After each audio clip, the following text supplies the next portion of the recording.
ኢየሱስ ያድናል። አሜን ሃሌሉያ አሜን።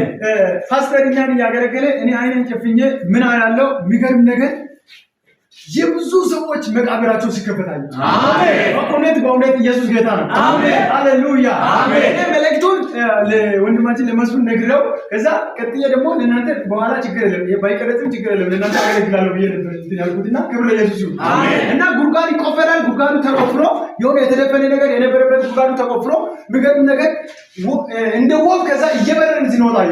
አሜን ሃሌሉያ አሜን። እና ከዛ ይሄን ካየው በኋላ የሚገርም ነገር እኔ ይሄን መልእክት እንዴት ነው ማስተላለፈው ብዬ ያሰላሰልኩ ነበርና ትንቢተ ሕዝቅኤል ምዕራፍ 37 ያለው ቃል ተሰጠኝ። ክብር ለኢየሱስ ይሁን። አሜን። የጌታ ስም የተባረከ ይሁን። አሜን። ቃሉን እናነባለን። አሜን። የሚገርም ነገር እንዲህ ይላል፣ ሕዝቤ ሆይ መቃብራችሁን በከፈተው ጊዜ ከመቃብራችሁን ባወጣዋችሁ ጊዜ እኔ እግዚአብሔር እንደሆነው ታውቃላችሁ። አሜን። መንፈሴንም በውስጣችሁ አሳድራለሁ። አሜን። እናንተም በሕይወት ትኖራላችሁ። አሜን። በገዛ ምድራችሁም አኖራችኋለሁ። አሜን። እኔም እግዚአብሔር እንደሆነው እንዳደረገውም ታውቃላችሁ ይላል እግዚአብሔር። አሜን ሃሌሉያ አሜን። ከመጀመሪያ ጀምሮ እንዲህ ይላል፣ ሕዝቤ ሆይ እነሆ መቃብራችሁን ይከፍታለሁ። አሜን። ክብር ለኢየሱስ ይሁን። መቃብራችን ተከፈተ። አሜን። መቃብራችን ተከፈተ። አሜን። ኢየሱስ ጌታ ነው። አሜን። ከዚህ በኋላ እየበረታን እንቀጥላለን። አሜን። ክብር ለኢየሱስ ይሁን። አሜን። እግዚአብሔር አገልግሎታችሁን ይባርክ። አሜን። በእውነት በአገልግሎታችሁ ተባርከናል። አሜን። እርሳቸው እያገለገሉ በእውነት እኛ መቃብራችን ሲከፈት አይቼዋለሁ። እግዚአብሔር መቃብራችን ከፍቷል። አሜን ሃሌሉያ አሜን። ኢየሱስ ጌታ ነው። አሜን። መቃብራችን ተከፍቶ በእውነት እያንዳንዱ ሰው የሚገርም ነገር እየበረረ እንደሆነ እየበረረ ሲወጣ አሜን ሃሌሉያ አሜን። ሳካቱ ለደላ ባጀና ሞራ አሜን።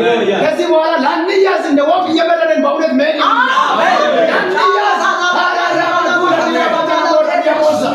ሃሌሉያ አሜን። የሚገርም ነገር የተደፈነው ጉድጓዱ ተቆፍሮ ከዛ እንደ ወፍ እየበረረን ሲወጣ ምንድነው ያልኩት? ከዛ በኋላ መቃብራችሁ ተከፍቷል። አሜን ሃሌሉያ አሜን። ሳካቱ ለደላ ባጀና ሞራ ዲያቦሳ ኢየሱስ ጌታ ነው።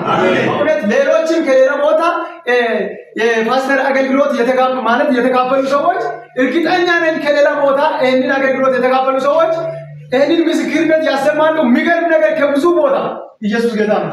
ከብዙ ቦታ እንደ ወፍ እየበረሩ ከዛ እየወጡ ወደ ተለያየ አቅጣጫ ሲበሩ አየሁ። አሜን አላራባሹ ሃሌሉያ ሃሌሉያ አሜን። ኢየሱስ ጌታ ነው። አሜን። እስቲ እንዲበሉት ላልያ ሲበራለው በሉ ላልያ ሲበራለው ድገሙና ላልያ ሲበራለው በሉ ላልያ ሲበራለው። ጌታ በስቶ ይባርካችሁ። በኢየሱስ መብረር ይሁንላችሁ። አሜን። ኢየሱስ መብረር ይሁንልን። አሜን ሃሌሉያ አሜን። ክብር ለኢየሱስ ይሁን። አሜን። የጌታ ስም የተባረከ ይሁን። እግዚአብሔር ስራ ላይ ነው። ፓስተር ቴዲ እግዚአብሔር ይባርኮት። ፓስተር መስፍንንም እግዚአብሔር ይባርከው። በእርሳቸው በኩል ያው እግዚአብሔር ይህንን እድል ከፍቶልናል። የጌታ ስም የተባረከ ይሁን። ፓስተር ቴዲ እርሶ እያገለገሉን እያሉ አንድ ራእይ አይነበርና ያየሁት ራእይ ምንድነው? መቃብራችን ተከፍቶ አየሁት። የብዙ ሰዎች መቃብራቸው ተከፍቶ ከዛ ሰዎች እንደ ወፍ እየበረሩ ሲወጡ አየሁት። ክብር ለኢየሱስ ይሁን።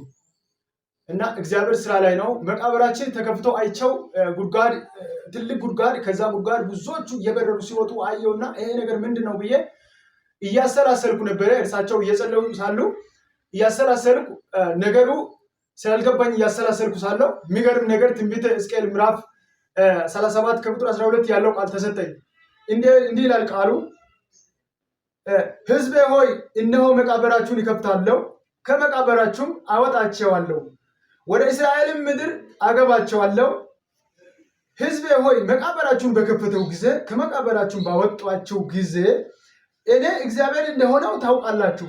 መንፈሴንም በውስጣችሁ አሳድራለሁ፣ እናንተም በሕይወት ትኖራላችሁ፣ በገዛ ምድራችሁም አኖራቸዋለሁ።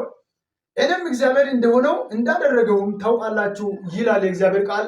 የሚገርም ነገር መቃብሩ ተከፍቶ ካየው በኋላ ይሄ ቃል ቀጥታ ወደ ልብ መጣ። ይሄንን መልእክት እንዴት ብዬ ነው ማስተላልፈው ስል የብዙዎቻችሁን መቃብራችሁ ተከፍቷል ብለህ አውጂ አለኝ። ክብር ለኢየሱስ ይሁን። አሜን ሃሌሉያ። በእርሳቸው አገልግሎት በእውነት ተባርከናል። እግዚአብሔር ዘመኖትን ይባርክ። እግዚአብሔር የአገልግሎትን አድማስ ያስፎሎት። አሜን። ዘመኖት ይባረክ። አሜን። በኢየሱስም ይባረክ። አሜን። በጌታ በኢየሱስ ክርስቶስም እግዚአብሔር ይባርኮት። አሜን። በእውነት ይህንን ምስክርነት ከሌላ አቅጣጫም ሌሎችም ሊያሰሙ ይችላሉ። የሚገርም ነገር እኔ ያየሁትን የእግዚአብሔር ቃል በሚያረጋግጥ መልኩ እግዚአብሔር በቃሉ አረጋግጦ ሰጥቶኛል እና እግዚአብሔር መቃብራችን ከፍቶልናል። እርሳቸው ባገለገሉ አገልግሎት የብዙዎች መንፈሳቸው ታድሷል። እግዚአብሔር መቃብራችሁ ተገብተዋል ብሎ ስለተናገረ ይህንን ለማስተላለፍ ያው ግድ ሆኖብኛል። ክብር ለኢየሱስ ይሁን። አሜን። እግዚአብሔር ዘመኖትን ይባርክ። አሜን።